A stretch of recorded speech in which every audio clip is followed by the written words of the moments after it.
Okay, question number 2. The length of the side of a cube is 2 centimeter plus or minus 4%. So you see, this is A plus or minus 4%. What is 4%? Percentage uncertainty in the value of A. Okay, which is delta A by A multiplied by 100. This is what is being given. The mass of the cube is 24 grams plus or minus 8%. Once again, what is this?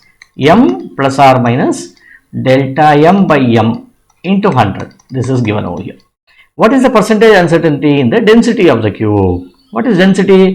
Density is equal to mass by volume, which can be written as mass divided by what is the volume of the cube? A cube, right? So therefore, I need, in terms of percentage uncertainty, so I will write delta rho by rho is equal to delta M by M plus 3 times delta A by A, right? So what is delta M by M? You already got delta M by M. What is the value here? Which is 8 here.